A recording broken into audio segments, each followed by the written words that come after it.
Ooh boy, I got a rant in me.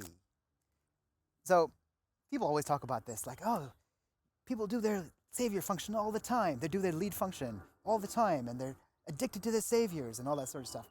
I'm going to suggest maybe that's not the worst thing in the world. There's something way, way, way worse, which is not even being good at your lead function or your savior function. Here's the thing I think people don't understand. So your saviors being your lead functions, or your, like, if you're savior thinking, that means you're demon feeling, etc., etc. People know this already, right?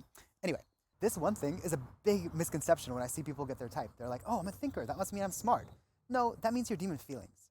Smart is optional. We've all met thinkers in this community. And it's like, you're a thinker. You're really stupid. And an asshole. Somehow you've managed to be both demon thinking and demon feeling. Congratulations. The thing that people misunderstand is it is hard to be good at any function, whether it's your savior or your demon. It's easy to be shit at one, especially one that's your demon. It's easy to be a demon feeler and avoid the things that are uncomfortable. It is hard to do the right thing and to keep your cool and make the right choice under duress. It's easy to be a demon thinker and irrationally do the things that you want. It's hard to stand up for your values, especially when everybody's against you, and to not give in to the social pressure and stick to your own values. That is difficult. That's hard. And that applies across life. The costs are guaranteed.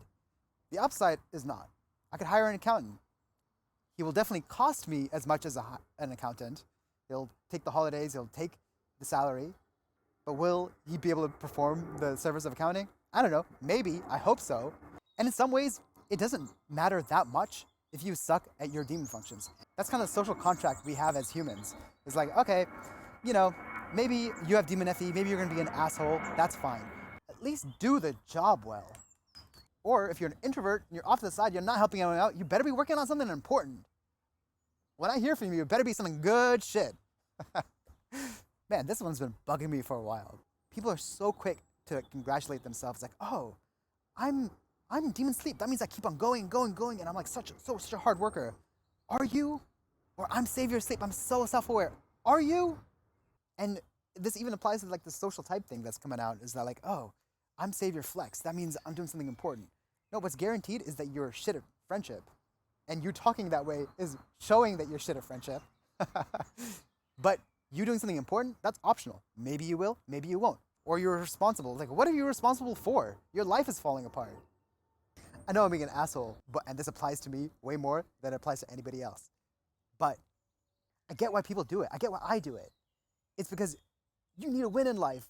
I don't have any accolades. I don't have anything to show for it, or a little bit to show for it. And I have this little email that says I'm a thinker. Maybe I'm smart. I have this thing maybe that I'm a number one. Maybe I'm number one. I know this sounds like I'm trying to put people down, but maybe I am. But the thing is that the reason why people cling to these things, and why we, or I even cling to these things, is because you need to be okay and accept yourself no matter what. Like, even if you suck at all of those things. Maybe you are an asshole, you don't pick up social cues, you're stupid on top of that, you're not hardworking. Just go down the checklist and you're shit at everything. So what? It's okay. And if you can accept yourself as the worst version of you, then you can go and you can work on things. Because then you're not attached to needing to think that you're smart, needing to think that you're hardworking, or whatever the hell else that you have.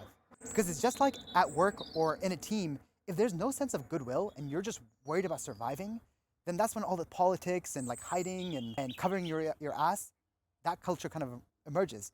But if you have a baseline sense of goodwill, that they're looking out for me, that they're not just going to kick me out the second they see a weakness, then you can work on developing yourself. You can ask for feedback, etc., all that sort of stuff.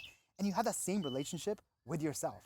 And once you're okay with being okay if you were 0, then you can be like, look, okay, this area, could I improve it? Where am I right now? What are my results? What do other people say? And you can actually work on it.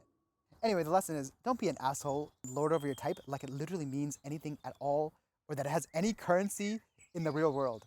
Because it doesn't. All right, so what am I saying? Summarize. Just look yourself in the mirror and ask, am I just a blob with no redeeming qualities? And if so, love yourself anyway. And then change. That's all I got.